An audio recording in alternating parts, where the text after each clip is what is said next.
स्वागत है आपका। इंडिया टीवी देख रहे हैं आप। आपके साथ मैं हूं प्राची पाराशर। शाम के 5 बज चुके हैं। वक्त हो गया है मुकाबला का। इस वक्त की बड़ी खबर यह है कि रामचरितमानस पर सवाल उठाने वाले, राम के सबसे पवित्र ग्रंथ पर प्रतिबंध लगाने की मांग करने वाले समाजवादी पार्टी के नेता स्वामी प्रसाद मौर्य के खिलाफ लखनऊ में एफआईआर दर्ज कर ली गई है। स्वामी प्रसाद मौर्य के बयान को लेकर लोगों में जबरदस्त गुस्सा है। लखनऊ के हनुमान मंदिर में स्वामी प्रसाद मौर्य की नो एंट्री का पोस्टर टांग दिया गया है और वाराणसी के हनुमान मंदिर में बजरंग बली ने स्वामी प्रसाद मौर्य को सद्बुद्धि देने की कामना की जा रही है। लेकिन इस बीच सबसे ज्यादा निशाने पर हैं समाजवादी पार्टी के चीफ अखिलेश यादव, क्योंकि इतना ज्यादा हंगामा होने के बाद भी अखिलेश यादव की चुप्पी नहीं टूटी है। स्वामी प्रसाद मौर्य पर कोई एक्शन नहीं हुआ है, जिसके बाद यूपी के डिप्टी सीएम केशव प्रसाद मौर्य कह रहे हैं कि राम भक्तों को आहत करने वाले बयान पर अखिलेश की चुप्पी यह साबित करती है कि यह बयान स्वामी प्रसाद मौर्य का नहीं बल्कि अखिलेश यादव का है। देखिए, मैं जानता हूं कि ये बयान स्वामी प्रसाद मौर्य जी का नहीं, ये श्री अखिलेश यादव जी का है। ये समाजवादी पार्टी के भोंपू हैं, यानी प्रवक्ता हैं। उस प्रवक्ता की तरह ये बयानबाजी जारी की गई है और इसमें श्री अखिलेश यादव जी स्पष्ट करें कि इस बयान के वो समर्थन में है कि इस बयान के विरोध में है। सवाल एकदम जायज है। अखिलेश यादव अब तक चुप क्यों हैं? क्यों स्वामी प्रसाद मौर्य पर अब तक कोई एक्शन नहीं लिया गया? आज जब ये सवाल अखिलेश के चाचा शिवपाल यादव से पूछा गया तो उन्होंने इसे स्वामी प्रसाद मौर्य का निजी बयान बता दिया। स्वामी प्रसाद मौर्य ने एक बयान दिया रामचरितमानस को लेकर कि इसे बैन हो जाना चाहिए। क्या लगता है आपको, इसका क्या प्रभाव और क्यों दिया गया? देखिए, वो उनका व्यक्तिगत बयान है, पार्टी का बयान नहीं है। और हम लोग तो भगवान राम के आदर्शों पर चलने वाले लोग हैं, भगवान कृष्ण के आदर्शों पर चलने वाले लोग हैं, तो उनके बयान पार्टी का बयान नहीं। यूपी में स्वामी प्रसाद मौर्य के बयान को लेकर राम भक्तों का गुस्सा बढ़ता जा रहा है। भगवान राम इस वक्त वोट बैंक के लिए कितने ज्यादा अहम हो गए हैं, इसे समझने के लिए आप एक और तस्वीर देखिए। कल राहुल गांधी जम्मू कश्मीर के प्रसिद्ध रघुनाथ मंदिर पहुंचे थे, भगवान राम का आशीर्वाद लिया था। जाहिर सी बात है कि राहुल को भी ये समझ में आ रहा है कि राम से बैर रखकर भारत की राजनीति नहीं हो सकती। हालांकि ये भी सच है कि अब तक राहुल एक बार भी अयोध्या में रामलला के दर्शन करने के लिए नहीं पहुंचे हैं। आज इसी पर चर्चा करेंगे कि क्या 24 से पहले राम नाम की लूट में तमाम राजनीतिक दल अब शामिल हो रहे हैं? क्या 24 की नैया बिना राम नाम के पार नहीं हो सकती है? इसी पर चर्चा करने के लिए खास मेहमान हमारे साथ हैं के शर्मा, प्रवक्ता बीजेपी, विजय शंकर तिवारी, प्रवक्ता वीएचपी, अभय दुबे, प्रवक्ता कांग्रेस, राहुल लाल, राजनीतिक विश्लेषक, और वारिस पठान, प्रवक्ता एआईएमआईएम। आप सभी का बहुत बहुत स्वागत है।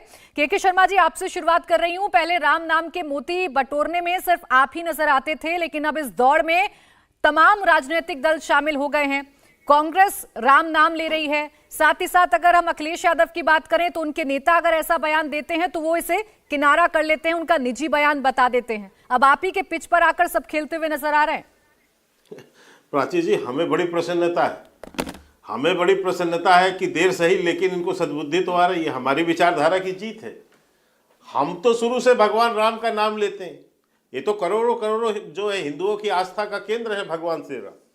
और जो लोग भगवान राम के अस्तित्व पर एफिडेविट दायर कर रहे थे, जो लोग हिंदू को आतंकी बता रहे थे, जो भगवा आतंक बताते थे, जो चंदन लगाने पर सांप्रदायिकता की बात करते थे, जय श्री राम के नारे को जो है गलत नारा बताते थे, आज वो यदि मंदिर मंदिर जाकर घूम रहे हैं तो अच्छी बात है, हमें तो प्रसन्नता है। पर ये ढोंग और पाखंड प्राची जी चलने वाला नहीं है। देश बहुत अच्छे तरह से जानता है कि ये ढोंगी और पाखंडी ये घूम रहे, आज से नहीं घूम रहे। ये गुजरात चुनाव, पिछले गुजरात चुनाव की याद दिला देता हूं। ये तो जनेधारी हिंदू भी बन गए थे ना, बाद में जाके पुष्कर में गोत्र भी बताने लगे इनके लोग, लेकिन लोगों ने नहीं माना। इसलिए नहीं माना क्योंकि आपका ढोंग और पाखंड ये जनता के सामने। आज एक उदाहरण और दिया है कांग्रेस ने। कल तक जिस सेना का अपमान करते थे, जिस सेना को खुद अभी राहुल गांधी 3 महीना पहले कह रहे थे कि वो जो है चीनी जो है सेना को पीट रहे हैं, आज उनको भी अपने उस पर वापस आना पड़ा है। और आज उनको निजी बयान बताना पड़ रहा है, जो एक कांग्रेसी जो सर्जिकल स्ट्राइक को पहले यही राहुल गांधी खून की दलाली बोल चुके हैं, सेना के जनरल के कमांडर को अपमानित कर चुके हैं, आज उनको फिर से इस बात पे लौटना पड़ा। अच्छी बात है, लेकिन आपका ओरिजिनल कैरेक्टर क्या है? आपका ओरिजिनल कैरेक्टर इस देश के हिंदुओं के आस्था को चोट पहुंचाना और देश के जो आस्था के के शर्मा केंद्र जी, है, अगर उसको राहुल अपमानित गांधी करना। राम के मंदिर जाते हैं, राम का नाम लेते हैं, हिंदू धर्म की बात करते हैं, अगर हिंदू देवी देवताओं की बात करते हैं, तो बीजेपी ये कैसे तय कर लेती है कि जो राहुल गांधी कर रहे हैं वो ढोंग है? आप अगर करें तो आस्था, राहुल गांधी अगर करें तो वो आपको ढोंग लगने लगता है? मैं इसलिए कहता हूं ना प्राची जी, क्योंकि आस्था एक दिन में पैदा नहीं होती है ना। आस्था और श्रद्धा एक दिन की चीज नहीं है कि कल तक आप भगवान राम के अस्तित्व पर प्रश्न उठा रहे थे, कल तक आपको हिंदू आतंकवादी नजर आते थे, हिंदू तो आपको आतंकवादी नजर आता है, और कल आज जो है आप वोट के कारण से जो है चतरी ओढ़ लिए, चंदन ओढ़ लगा लिए। ये एक दिन की आस्था होती है क्या? आस्था और श्रद्धा जो है जन्म जन्म से होती है। और आज उसको ये कह देना कि ये इसका निजी विचार है, अरे मैं पूछता हूं यह कांग्रेस पार्टी क्या हो गई है? निजी परिवार की पार्टी तो सुना था। के शर्मा जी, लेकिन अभी ये तो आप निजी खुशी विचार जता रहे की थे ना बात- कि देर आए दुरुस्त आए, अब आ गए ना, अब खुशी जताइए। नहीं, आप नहीं। क्यों उसे ढोंग का चोला देर- पहनाने पर तुले हुए हैं? मैं देर आए दुरुस्त आए मैंने ये कहा हाँ। कि सुधर रहे इसलिए कि अब इनको लग रहा है कि हमने 70 सालों तक जो बहुसंख्यक हिंदू समाज का अपमान किया, जो अत्याचार किया हिंदुओं के ऊपर में अपने तुष्टीकरण की नीति के ठीक। कारण से, आज यदि आ रहे तो ठीक, लेकिन आपके ढोंग को आज भी जनता जानती चलिए, है अभय कि दुबे यह जी। वास्तविकता नहीं है, ढोंग और पाखंडी ठीक है है। अभय दुबे जी, ये वाकई राम में आस्था जाग रही है या बीजेपी को रोकने के लिए राम नाम का सहारा अब लिया जा रहा है? सभ्यता की संहिता और नैतिक मूल्यों के नियंता मर्यादा पुरुषोत्तम भगवान प्रभु श्री राम के चरणों में नमन। रघुकुल से हमको ये सीख मिलती है कि प्राण दे दिए जाए मगर वचन को नहीं त्यागा जाए, ये रघुकुल की रीत है। भारतीय जनता पार्टी की आस्था राम और भगवान में नहीं है, इनकी आसक्ति सिर्फ सत्ता में है। रोज वचन को तोड़कर ये सत्ता का भोग करना चाहते हैं। मैं भगवान रघुनाथ जी से प्रार्थना करता हूं कि भारतीय जनता पार्टी के इस अपराध को क्षमा करें। प्रभु श्री राम आपके मंदिर पर, जिस मंदिर के दर्शन राहुल गांधी जी करने गए हैं, भयानक आतंकी हमला किया, और जब भारतीय जनता पार्टी की सरकार थी, 30 मार्च और 24 नवंबर 2002 को भारतीय जनता पार्टी की सरकार थी, आपके भक्तों के शव विक्षत अवस्था में उस मंदिर में पड़े थे। प्रभु आपकी रक्षा, आपके मंदिर की रक्षा करने में ये सामर्थ्यवान नहीं थे, क्योंकि ये तो सत्ता के भोग को परिलक्षित करते हैं। अमरनाथ यात्रा पर भी 2 बार हमला हुआ जम्मू कश्मीर में, दोनों बार भारतीय जनता पार्टी की सरकार थी। एक बार मोदी सरकार के समय हुआ, एक बार अटल जी की सरकार के समय हुआ। जितने हिंदू पंडितों का टारगेटेड किलिंग जम्मू कश्मीर में हुई है, भारतीय जनता पार्टी की सरकारों के समय की है। पूरी फेरिस्त मेरे पास है। कितना मन गढ़ंत बात करते हैं। एक उदाहरण बता दीजिए, राहुल गांधी जी मानसरोवर की यात्रा 35, 36, 40 किलोमीटर पैदल चलकर गए, -30 डिग्री टेम्परेचर में। राहुल गांधी जी वैष्णो देवी की पद यात्रा कर चुके हैं, बद्री केदारनाथ पैदल जा चुके हैं जब कोई चुनाव नहीं थे।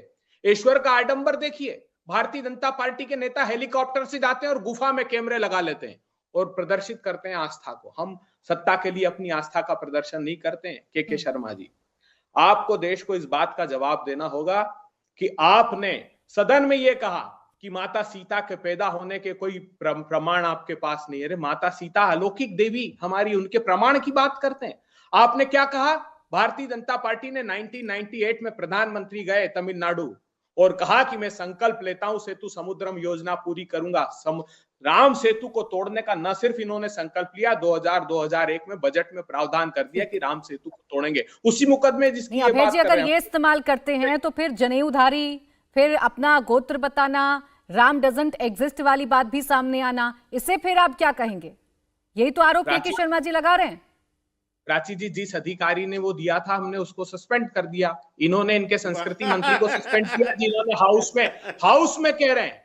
प्रभात झा सांसद पूछ रहे थे प्रश्न, उन्होंने प्रश्न पूछा माता सीता को लेकर, तो कहते माता सीता का तो अस्तित्व ही नहीं है साहब, ये तो इतने पाखंडी लोग हैं, ये तो राम के अनुयायी नहीं है, ये तो मंथरा के अनुयायी है। ये सत्ता का भोग चाहते हैं। और चलिए राम 10 जी का सेकंड में के शर्मा जी जवाब दीजिए, फिर वारिस पठान जी के पास जाएंगे। देखिए, मैं इनका झूठ एक्सपोज कर देता हूं। इन्होंने अभी कहा कि जिस अधिकारी ने दिया था हमने सस्पेंड कर दिया। अभय जी, आपको थोड़ा नॉलेज है?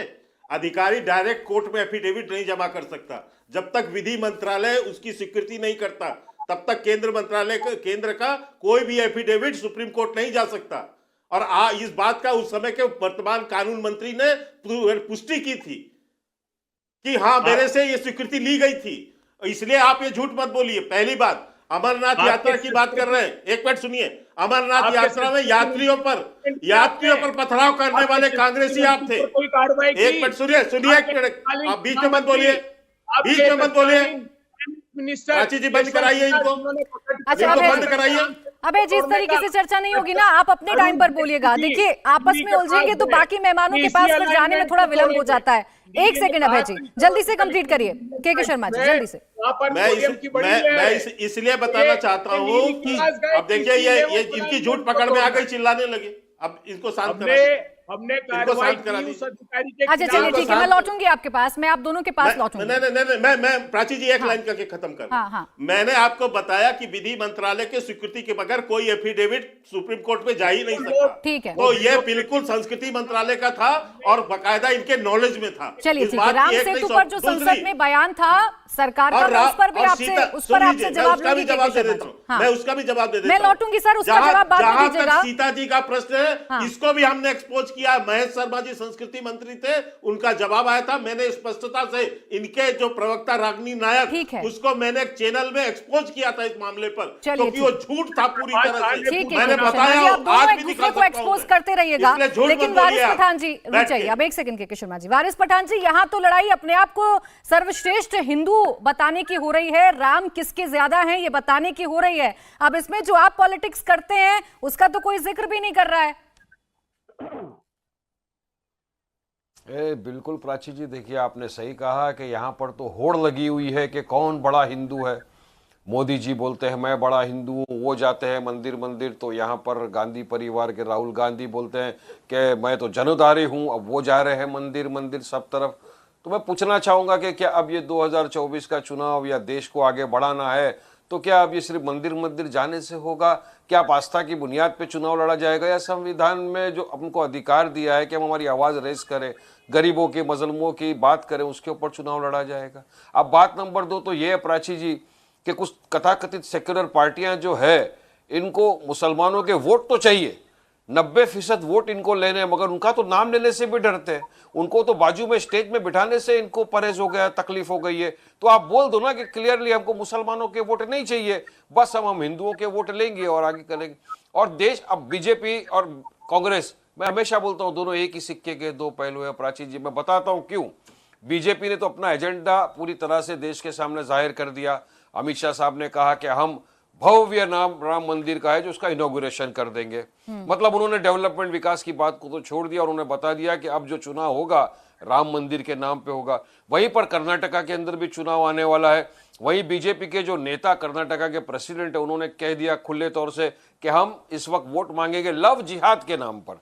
हम डेवलपमेंट, विकास, रास्ता, रोड, इसके नाम पे हम कोई भी वोट नहीं मांगने वाले। उन्होंने अपना एजेंडा जाहिर कर दिया। प्रज्ञा ठाकुर, इनकी जो भाजपा की मेंबर ऑफ पार्लियामेंट है, बॉम्ब ब्लास्ट की आरोपी है, उसने क्या कहा कि अपने अपनी छुरी चाकू तेज करके रखो, दुश्मनों की गर्दनें काटने में काम आएगा। मतलब चुनाव छुरी पे होगा। यानी कहीं पर भी डेवलपमेंट, विकास की बात ही नहीं है। बात हो रही है तो मंदिर की हो रही है, लव जिहाद की हो रही है, चाकू छुरी की हो रही है। तो किस तरह से देश को आगे लेके जाया जाएगा? अब देश का युवा तो सवाल कर रहा है ना कि मोदी जी आपको तो 9 साल होने आ रहे हैं, आपने वादा किया था 15 लाख रुपया लोगों के अकाउंट में जमा होगा, वो नहीं आया। 2 करोड़ युवाओं को रोजगार मिल जाएगा, वो आपने नहीं दिया।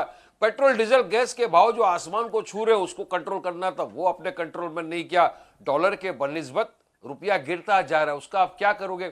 आपके पास तो इतने सारे चमत्कारी लोग घूम रहे हैं आजकल। चमत्कारियों को कहिए कि भाई कोई ऐसा चमत्कार लेकिन वारिस जी, चाहे बीजेपी हो चाहे कांग्रेस हो, राम मंदिर ही तो जा रहे हैं ना। अपनी अपनी आस्था उसके मुताबिक मंदिर ही तो जा रहे हैं। इसमें आपत्ति कैसे हो सकती है? इसमें आपको कैसे लग रहा है कि ये एजेंडा सेट हो रहा है? अब राम मंदिर अगर 2024 में बन जाएगा तो ये एजेंडा सेट हो रहा है।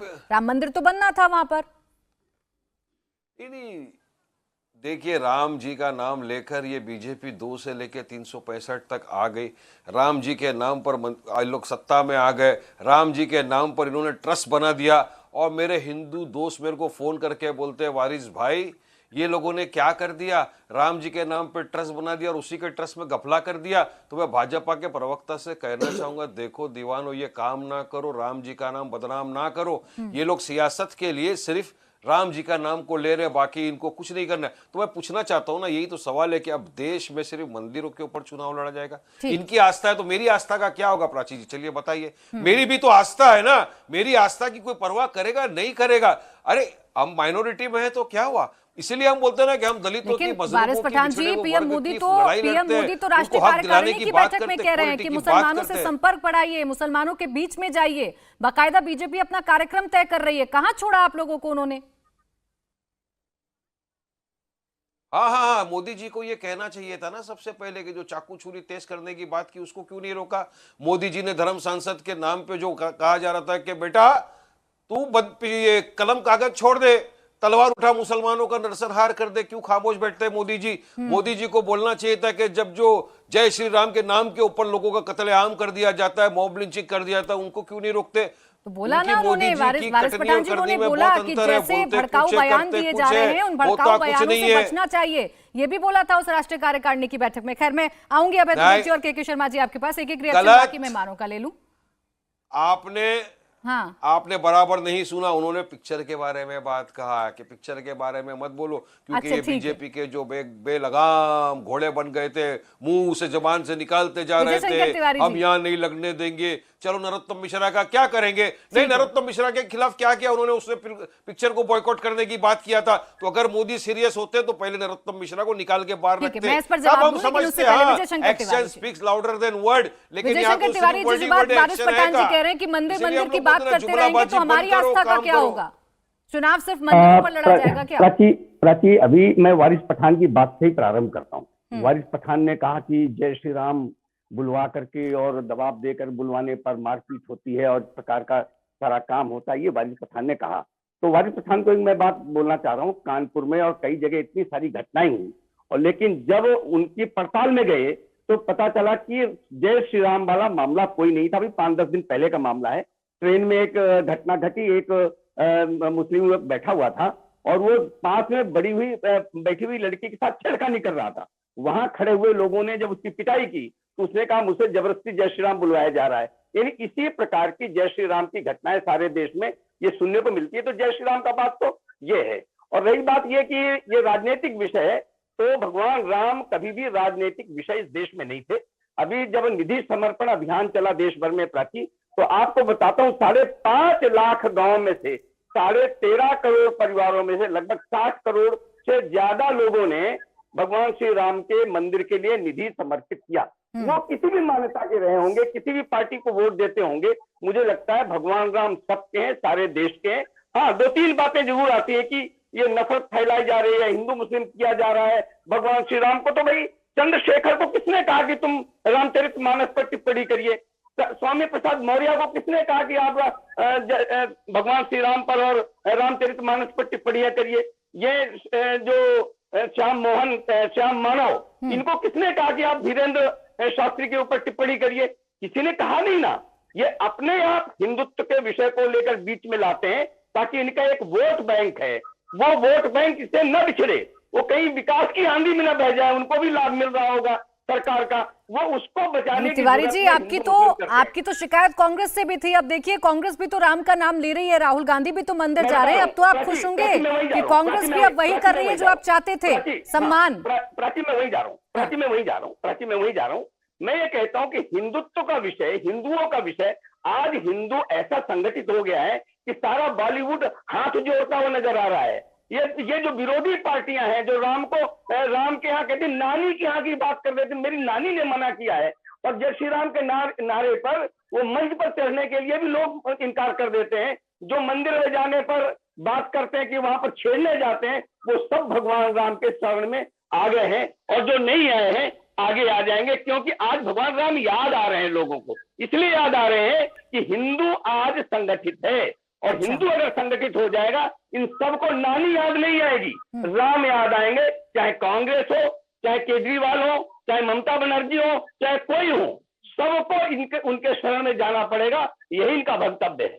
ठीक है वारिस पठान जी, हिंदू संगठित हो गया है, विजय शंकर तिवारी जी कह रहे हैं, अब इसमें दिक्कत क्या है? अगर अपने धर्म की कोई बात कर रहा है तो इसमें दिक्कत नहीं होनी चाहिए, और जो बात आपने कही थी जय श्री राम की, उसका भी जवाब दे रहे हैं। मेरे विजय शंकर तिवारी जी सिर्फ झूठ बोल रहे हैं, भरम फैला रहे हैं। देश के अंदर अराजकता का जो माहौल पैदा हुआ है ना, जो नफरत का, ये इन लोगों ने किया। इनके लिए ही तो एक गाना बना है, विजय शंकर तिवारी सुनो। देते हैं भगवान को धोखा, इंसान को क्या छोड़ेंगे, कसमें वादे प्यार वफा सब बातें हैं, बातों का क्या।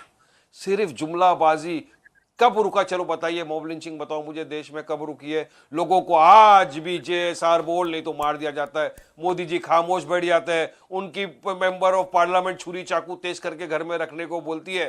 पहले मोदी जी ने कहा मैं इनको दिल से माफ नहीं करूंगा। अरे कब निकालेंगे उनको पार्टी से? काली के आपके बोल के ऊपर दुनिया चलेगी। और सुनिए प्राची जी, बड़ा इंपॉर्टेंट बात है, मैं पूछना चाहता हूं भारतीय जनता पार्टी के प्रवक्ता से और विश्व हिंदू परिषद के प्रवक्ता से, साफ साफ बता दो, कांग्रेस के प्रवक्ता से भी मैं सवाल करना चाहता हूं, साफ बता दो, क्या आप लोग चुनाव मंदिर के नाम पे लड़ेंगे? ठीक है, मैं दोनों से सवाल पूछूंगी, लेकिन ये जो जेएसआर आप कह रहे थे वारिस भाई, ये मुझे समझ में नहीं आया, ये आप कौन सी शॉर्ट फॉर्म बोल रहे थे? खैर हमारे साथ राहुल लाल जी भी हैं। राहुल लाल जी, ये तमाम राजनीतिक दलों की अब क्या मजबूरी बन गई है? ना समझे वो अनाड़ी है।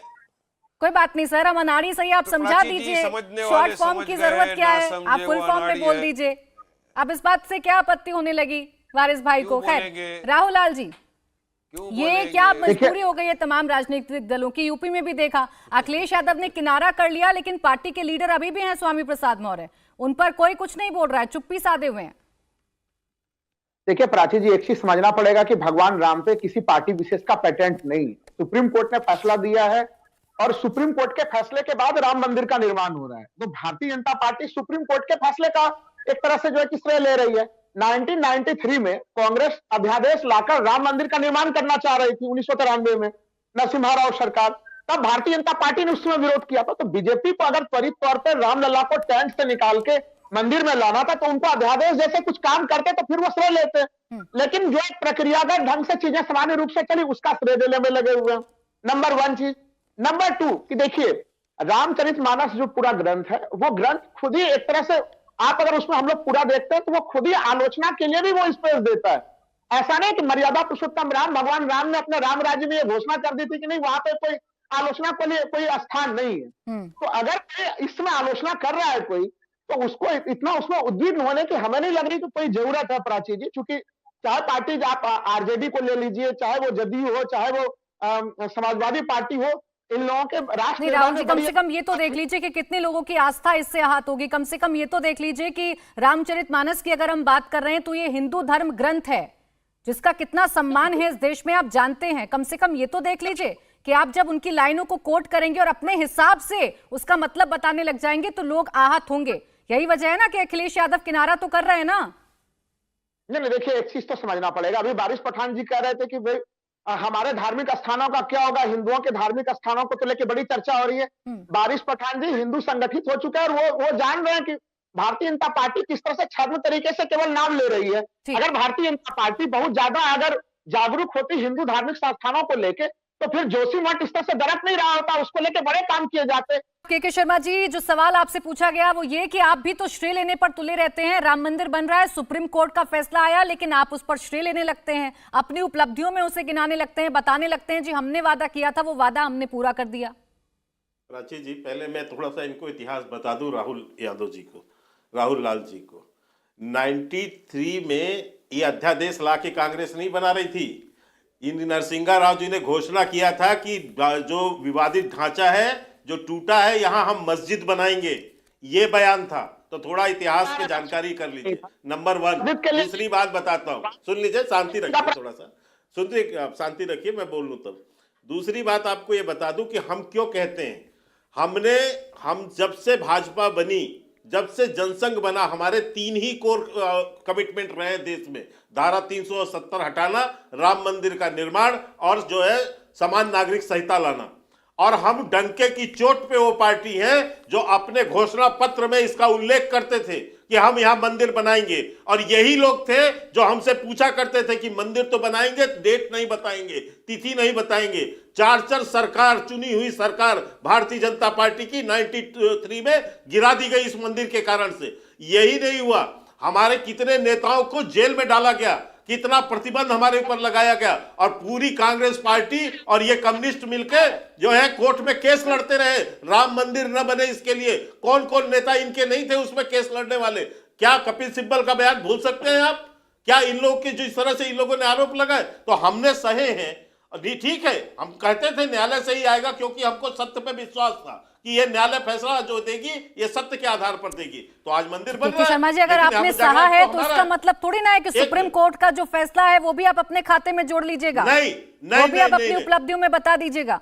प्राची जी सुनिए, हम सत्य के लिए लड़ रहे थे ना, और क्यों लोग विरोध कर रहे थे? ये तो पूछते थे कि भगवान, इनके नेता मणिशंकर अय्यर पूछते थे कि 1000 कमरे थे महल में, किस कमरे में पैदा हुए? ये शब्दावली होती थी लोग की। और आज मैं दूसरी बात कहता हूं, हम तो आस्था से कहते थे और हमें विश्वास था न्यायालय पे, तभी हम कहते थे कि मंदिर है वहां पर मंदिर बनेगा, और इसीलिए हुआ। मैं एक बात वारिस पठान की कहना चाहता हूं, बार बार वो दूसरे की बयान सुना रहे हैं। आप जो है क्या नहीं धर्म का उपयोग किया? आप तो पूरे उत्तर प्रदेश में नारा लगाते फिरे कि मुसलमान मुख्यमंत्री बनाएंगे। आप अपने आप को जो है सेकुलर बता रहे हैं। आपने बयान दिया 15 मिनट के लिए पुलिस हटा दो, देखो हम हिंदुओं का क्या हाल कर देंगे। ये आपकी भाषा शैली थी। वारिस पठान जी, गिरेबान में झांक के देखो, हैदराबाद से ग्रेटर हैदराबाद की अभी गिरेबान दिखाऊं, अभी गिरेबान दिखाऊं। हाँ, दिखा रहा हूं मैं तुम्हें। अब मैं बता रहा हूं तुम्हें इनके गिरेबान में। अच्छा, 10 सेकंड फिर अभय दुबे जी इंतजार कर रहे हैं बहुत देर से। 150 सीट, 150 वारिस पठान जी, हैदराबाद की थी। 10 सेकंड, बस एक लाइन का क्या खत्म कर रहा हूं। 150 सीट ग्रेटर हैदराबाद की है। आप 54 सीट से ऊपर लड़ने की हैसियत नहीं है। चलिए ठीक है के शर्मा जी। वारिस पठान जी 10 सेकंड में जवाब, फिर अभय दुबे जी के पास। सुनिए आप सुन लीजिए के शर्मा जी, सुन लीजिए। सुनिए, मैं इनको, लोगों ने आपको जवाब दिया है। अरे सुन तो लीजिए के शर्मा जी, सुन लीजिए। सुनिए, अच्छा सुनिए शर्मा जी, अभी मैं आपको आपकी हैसियत दिखाऊंगा तो आपको मिर्ची भी लग जाएगी और आपको शर्मिंदगी भी उठानी पड़ेगी, मगर सुनना पड़ेगा। डिबेट में आए तो आप सुनिए। हाँ, आपने बोला, मैंने सुना। अब वो क्या था, रामजादे डैश डैश डैश, कौन बोला था? अब बात नंबर 2, वो कौन था जो दिल्ली के यहाँ पे स्टेज पे खड़े रह के बोला था कि मुसलमानों का आर्थिक बहिष्कार करिए, जिसने संविधान की शपथ लिया, जो मेंबर ऑफ पार्लियामेंट बना? तब आप खामोश बैठे थे। वो कौन थी जिसने कहा चाकू छुरिया तेज करा लो, गर्दन काटने में काम आएगा? 15 मिनट के बयान का जवाब तो दे दो। बयान है, 15 मिनट के बयान का जवाब तो दे दो। गोली मारो। मैं अगर बयान गिराने जाऊंगा 4 घंटा डिबेट चलेगा। आप सुनिए। अरे 15 मिनट के बयान का ना, जवाब अभी आप बोल रहे थे, मैं खामोशी से सुन रहा था। नहीं, खामोश नहीं, अब इसका इसके जवाब आगे की दास्तान इसका जवाब क्यों नहीं दे रहे वारिस पठान? इसके आगे की दास्तान, अरे गणपति जी का जवाब दे रहा हूं, माफी मंगवा दिया तुम्हें। गणपति जी की जयकारा करने पे माफी मांगनी पड़ेगी। सुनिए, समझ गए? क्या? अच्छा वारिस पठान जी और के शर्मा जी, अगर इस बयानों में पढ़ेंगे तो बहुत सारे ऐसे बयान हैं जो खुलकर सामने आएंगे और उन बयानों पर चर्चा लंबी चलेगी। ठीक कहा आपने वारिस पठान जी। बोल रहा हूं, सुनिए। अब मुद्दा क्या है? इन लोगों ने कहा कि मुद्दा क्या है कि हमने राम मंदिर बनाया। सुनिए, सुप्रीम कोर्ट के आदेश पे हुआ। और सुनिए बात नंबर 2, उससे बड़ी बात, अगर कांग्रेस ने वहां पे ताला नहीं खुलाया होता हमारी बाबरी मस्जिद का, तो ऐसा दिन नहीं आता। कांग्रेस ने ताला खुलाया हमारी बाबरी मस्जिद का, बीजेपी ने हमारी बाबरी मस्जिद को शहीद कर दिया। अभय दुबे जी, वारिस पठान जी बार बार कह रहे हैं कि आप, यानी कि कांग्रेस और बीजेपी एक ही सिक्के के 2 पहलू हैं। आप भी नेग्लेक्ट कर रहे हैं वारिस पठान जी को। अगर वहां पर हमारी बाबरी मस्जिद होती, जब सुप्रीम कोर्ट में फैसला आया तो फैसला अलग होता। प्राची जी, वारिस पठान जी, अब फैसला आ गया है। अब अगर उस डिटेल फैसले में चले जाएंगे तो चर्चा बहुत लंबी खिंच जाएगी। चर्चा बहुत लंबी खिंच जाएगी वारिस पठान जी। राम मंदिर वहां पर बन रहा है, अब राम मंदिर वहां पर बन रहा है, अब राम मंदिर बन रहा है। सुप्रीम कोर्ट का फैसला आ चुका है वारिस पठान जी। अब मत जाइए इतिहास में, इतिहास में ज्यादा जाएंगे तो बहुत कुछ खुलेगा। अभय दुबे जी रुक जाइए एक मिनट। देश के करोड़ों दर्शक जो ये शो देख रहे हैं, प्राची पाराशर तो बहुत ही अच्छी पत्रकार है, कोई संदेह नहीं उसमें, मगर ये पीसीआर से मैसेज आता है पीछे से कि हिंदू मुस्लिम डिबेट कराइए मैडम, हिंदू मुस्लिम कराइए। तो विजय शंकर तिवारी और वारिस पठान साहब की होती, विजय शंकर तिवारी के शर्मा की होती। अभय दुबे जी, चर्चा दोनों पक्षों की होगी ना। जितना जरूरी आप हैं उतने वारिस पठान भी तो हैं। आप राम की चैनल बात यही करेंगे तो काम वारिस करता पठान जी है। से पूछना तो पड़ेगा ना उनका स्टैंड क्या है।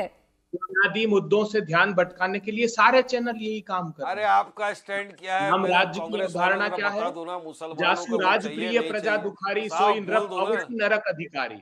जिसके राज में प्रजा को दुख हो, रामचरितमानस ये कहता है कि राम राज्य की अवधारणा यह है जिसके राज में प्रजा को दुख हो वो नरक की अधिकारी होती है।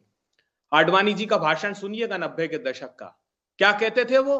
कोई न्यायालय मेरी आस्था का फैसला नहीं दे सकती, मुझे सत्ता दो मैं मंदिर दे दूंगा। सत्ता दी तो कहा गठबंधन की मजबूरियां हैं, पूर्ण बहुमत दो तो हम मंदिर दे देंगे। न्यायालय ने मंदिर दिया। अब आप इस बात को भी दरकिनार कर दीजिए, सैफुल्लाह फारूक दुर्दांत आतंकवादी, पंडितों का, हिंदू पंडितों का हत्यारा, उसको भारतीय जनता पार्टी टिकट देती है और यहां पर हिंदुत्व का राग अलापती है। आप ये देखिए, तालिब हुसैन देश के गृह मंत्री के साथ मंच साझा करता है। पाकिस्तान से हथियार सप्लाई करने वाला आतंकी भारतीय जनता पार्टी का अधिकृत कार्यकर्ता।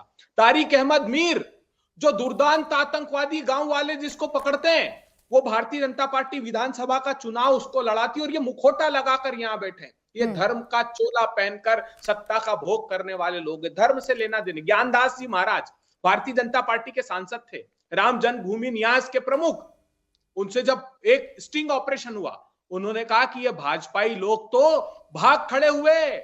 इन्होंने कहा कि ये अगर ये टूट जाएगा तो हमारा मुद्दा समाप्त हो जाएगा, इसको तोड़ना नहीं चाहते।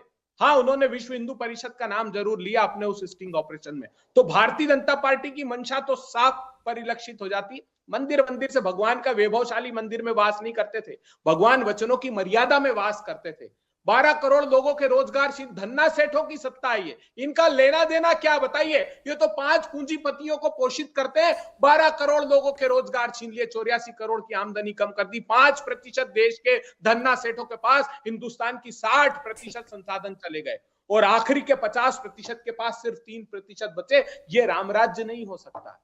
ये तो रावण के राज में भी ऐसा नहीं होता था, उससे भी आ रही हूं मैं के शर्मा जी, रुक जाइए। और राम राज्य की अवधारणा की बात करते हैं, हक क्या है आपको? आप जानते हैं क्या जघन्य अपराध जम्मू कश्मीर में हो रहे हैं आपकी सत्ता की सरपरस्ती में? माखनलाल बिंद्रू जो 90 के दशक में नहीं छोड़ के गए, उनकी हत्या कर दी। सरपंच अशोक पंडिता की हत्या कर दी। स्कूल टीचर अभय जी, अगर आप उन नामों पर जाएंगे कि किसने किसका समर्थन किया, किसने किसका समर्थन नहीं किया, तो के शर्मा जी भी बहुत लंबी लिस्ट लेकर बैठ जाएंगे। रही बात राम मंदिर की, तो सर देखिए, राम मंदिर बन रहा है, इस देश की आस्था का सवाल है। भव्य राम मंदिर बन रहा है। रामलला अभी तक टेंट में थे, अगर वो एक भव्य भवन में विराजमान हो जाएंगे तो मुझे नहीं लगता कि आपको, मुझको, किसी को भी आपत्ति होगी इस देश में। होनी चाहिए, लेकिन जो रामलला हमारे बसते हैं अंतिम पंक्ति में खड़े हुए लोगों के लिए, वो दर-दर की जवाब देना चाहता हूं। वो भूखे मारे जा रहे हैं। बीजेपी पूंजीपति 1002 जवाब दीजिए के शर्मा जी। हमारे अन्नदाता, भाग्य विधाता किसान हमारे रामलला हैं। जो आप सिर्फ राम का नाम लेते हैं, राम राज्य आप नहीं ला पा रहे हैं। के शर्मा जी, सीधा बस इतिहास के 2-3 लाइन ही इनको याद दिला देता हूं, अभय दुबे जी के कान सही हो जाएंगे। यही कांग्रेस पार्टी इसी केरल में सरेआम गाय के बछड़े को काट के और इन लोगों ने पिकनिक बनाई। इनके नेता ने वहां पर पिकनिक बनाई। एक बारिश जी क्या बात करते हैं? एक मिनट जवाब दीजिए। मैंने किसी के बीच में नहीं बोला। दीजिए पहले देश अच्छा, एक एक करके अभय दुबे जी, वारिस पठान जी, एक एक करके के शर्मा जी। एक नहीं, आपने शर्मा जी को नहीं रोका, मैं केवल एक नहीं चीज बोलने दूंगा, मैं यही बता देता हूं। पहले मैं मेरी बात रखूंगा, शर्मा जी ने मुझे बोलने नहीं दिया था। नहीं। मैं ये बोल रहा था प्राची जी, ऐसे डिबेट नहीं हो फैसला दिया उस दिन, अगर वारिस पठान जी तब के शर्मा को भी रोका था। वारिस पठान जी, अगर आप दोनों एक दूसरे से ऐसे ही बहस करेंगे तो आप जानते हैं ऐसे चर्चा नहीं हो पाएगी। वो बोले तो मैं भी बोलूंगा, मैं बोला तो वो भी बोलेंगे, ऐसे तो चर्चा नहीं हो पाएगी ना। वारिस पठान जी, मैं तो सिर्फ कह सकती हूँ सर कि आप प्लीज रुक जाइए। मैं तो सिर्फ सर कह सकती हूँ कि आप प्लीज रुक जाइए। ये आप लोगों के विवेक पर डिपेंड करता है कि आप लोग रुकते हैं या नहीं रुकते हैं। आप जनता के सामने क्या रखना चाहते हैं, क्या नहीं रखना चाहते हैं। वारिस पठान जी, मैं तो सिर्फ टोक सकती हूँ, मैं तो सिर्फ बोल सकती हूँ सर। इंपॉर्टेंट पॉइंट तब उन्होंने बीच में के शर्मा जी, जवाब दे दीजिए वारिस पठान जी की बातों का। टोक सकता हूँ, मैं समझाइए, मेरा आवाज इनसे भारी है, पठानी आवाज है। अच्छा तो ठीक है वारिस पठान जी, ठीक है तो अरे वही जो ठीक है सवाल भैया। पूछा है उस सवाल का जवाब तो ले लो। वो तो पता है कि जो इस गुंडागर्दी करने में माहिर हो। सवाल करो, इनको बात कर। के शर्मा जी नहीं। गुंडागर्दी करने में माहिर हो तो सबको पता है। नहीं के शर्मा जी, कोई आपसे सवाल पूछता है तो आप उसे गुंडागर्दी का नाम नहीं दे सकते। ये बीच में टोक रहे हैं इसलिए गुंडा बोल रहा हूँ। आप भी तो बोल रहे थे, आप भी तो बोल रहे थे के शर्मा जी, प्लीज ऐसे शब्दों का इस्तेमाल मत करिएगा। नहीं, आप यहाँ टीवी चैनल पर बैठकर किसी को कुछ नहीं कहेंगे। आप भी यही कर रहे थे के शर्मा तो जी, है प्राची जी, ये क्या है? आप भी तो यही कर रहे थे ना बैठ के के शर्मा जी। वारिस पठान जी के बीच में बोले थे ना आप भी, जवाब दीजिए पहले। गया ना, अब मुझे अपनी बात कहने, मैं केवल कांग्रेस के विषय में इतना कह रहा हूं कि सरेआम केरल में इनके कांग्रेस के नेता गाय के बछड़े को काट के और ये लोग पिकनिक बना के खाए, और इसके बाद भी राहुल गांधी और कांग्रेस के मुंह से जो है एक शब्द नहीं फूटा। और इसी केरल के अंदर में वामपंथ और कांग्रेस मिलके एक जो है आजीवन कारावास आतंकवादी को इन लोगों ने सर्वसम्मति से प्रस्ताव पारित करके उसे छोड़वा दिया। यही नहीं, भारत तेरे टुकड़े होंगे इंशाअल्लाह इंशाअल्लाह करने वाले कन्हैया कुमार और ये सारा गैंग जो था, राहुल गांधी जेएनयू में जाके उसका समर्थन करते हैं। आप हमको बता रहे हैं, अरे सूप तो सूप छलनी भी बोले, ये हालत आपकी है। आपने क्या क्या यहां किया, और राम राज्य की आप बात कर रहे हैं, क्या किया आपने? 10 साल के आपके शासन थे, आपने इस देश की जनता को निराशा में डुबा दिया, भ्रष्टाचार के अंदर डुबा के रख दिया। 2G घोटाला, कोयला घोटाला, CWG घोटाला, देश के सारे जो है संसाधनों का जल नभ थल कुछ नहीं छोड़ा भ्रष्टाचार की दुनिया में। अरे के शर्मा जी, वो जब सवाल पूछ रहे थे कि आपने राम राज्य में क्या किया तो सर अपनी उपलब्धि बता देते। अब तो कांग्रेस के शासन को बहुत समय हो गया है, तब तक आप कांग्रेस को घसीटते रहिएगा। हमने इस देश में जनधन योजना से लेके शौचालय बनाने से लेकर घर घर बिजली पहुंचाने से लेके अनाज घर जो है 80 करोड़ लोगों को अनाज जो है फ्री में निःशुल्क में पहुंचाया, और कोविड के अंदर वो व्यवस्था करके लोगों की जान बचाई। हमने यहाँ अपने निजी भारतीय वैक्सीन बनाए। तो मैं ये आपको कह रहा हूँ, हमने एक ने अनोखा काम किया और इसीलिए जनता आपको आशीर्वाद दे रही है। हर जगह हम जीत भी रहे। मंत्री, एक सेकंड, हाँ, भारतीय जनता पार्टी के मंत्री हैं, फेसबुक पोस्ट पर लाइव करते हैं गाय का मांस खाते हुए, और कहते हैं कि यह संदेश नहीं जाना चाहिए कि भारतीय जनता पार्टी गाय का मांस प्रतिबंधित करेगी। नाम है संदोर सुनलई, मेघालय के मंत्री। ये देश के लोगों से कहता हूं, आपके पास कोई प्रूफ नहीं, लेकिन मैं तो ये आपकी वीडियो रिकॉर्ड दिखा दूं। सुनलई नाम का मंत्री है, वो गाय का मांस की पार्टी करता है। मोदी सरकार के 4 सवाल के जवाब में सवाल नहीं होते हैं। नहीं वो नाम बता रहे हैं के शर्मा जी, वो नाम बता रहे हैं, वो तो नाम बता रहे हैं। नहीं, मैं तो बता दिया ना, इनके केरल के युवा मोर्चा का नेता, और नाम कहोगे तो भी बता देता हूँ। बीच में नहीं, के शर्मा जी रुक जाइए एक second. Goa meat complex Bharat सरकार का और राज्य सरकार का संयुक्त उपक्रम था। क्या वहां गाय का मांस नहीं काटा जाता था? क्या अमित शाह साहब ने गोवा में जाकर नहीं कहा? जब पूछा कि आपका चुनावी वादा था कि केंद्रीय कानून लाएंगे, तो उन्होंने कहा नहीं, राज्यों का अधिकार है, राज्यों को तय करने दीजिए। यहां पर छद्म वेश धारण करके रखे। सच्चाई ये है कि देश को इन्हीं विषयों पर आप उलझा कर रखना चाहते हैं, क्योंकि ये पोल आपकी खुल जाएगी कि सारे संसाधनों की लूट, 5,35,000 करोड़ रुपए हिंदुस्तान से बैंक फ्रॉडस्टर से लूट लिया। कौन लूट कर कौन भागे? मेहुल भाई, नीरव भाई, विजय माल्या, संदेशरा बंधु, ऋषि अग्रवाल, किसके खास लोग थे ये? बताइए। आपने 5.5 लाख करोड़ रुपए NCLT के नाम पर, धन्ना सेठों के 8-8 हजार करोड़ रुपए की कंपनी 300-300 करोड़ रुपए में उनको मुद्दे बहुत सारे हैं के शर्मा जी। अभय जी पूरी लिस्ट आपकी खोल रहे हैं, मैं लौटूं आपके पास। मैं एक लाइन में जवाब दे देता हूं। सर बाकी मेहमान भी इंतजार करें, आप थोड़ा सा रुक जाइए। विजय शंकर तिवारी, जितने भगोड़ों के नाम इन्होंने बताए, सबको लोन किसके पीरियड में मिला? 2011। आप दोनों अगर एक दूसरे पर आरोप प्रत्यारोप करने आए तो मेरा समय खत्म हो जाएगा सर, लेकिन आपके आरोप प्रत्यारोप खत्म नहीं होंगे। विजय शंकर तिवारी, चोरी करवाई इन्होंने, इनके वित्त मंत्री चिदम्बरम ने। रुक जाइए विजय शंकर तिवारी जी, रुक जाइए। विजय शंकर तिवारी से जवाब लेने दीजिए प्लीज। विजय शंकर तिवारी जी, जो होड़ लग गई है इस देश में, मैं श्रेष्ठ हिंदू, तू श्रेष्ठ हिंदू, ये किस तरफ जाती हुई नजर आ रही है? क्या 2024 का चुनाव इसी के इर्द गिर्द घूमेगा? फिर तो चिंता वाजिब है वारिस पठान जी की। देखो प्राची, अब हिंदू केंद्र में है। जो भगवान राम के साथ खड़ा होगा, जो भगवान कृष्ण के साथ खड़ा होगा, जो हिंदुत्व के साथ खड़ा होगा, जो देश के साथ खड़ा होगा, जो सेना के साथ खड़ा होगा, उसका ये देश सम्मान करेगा। बाकी किसी का सम्मान करने वाला ये देश है नहीं। अभय जी, मैं अभय जी को व्यक्तिगत रूप से जानता हूं और वो हिंदू परंपराओं पर विश्वास करते हैं, लेकिन मैं कांग्रेस के विषय में कह सकता हूं कि 55-56 साल तक लगातार राज्य कांग्रेस ने किया है।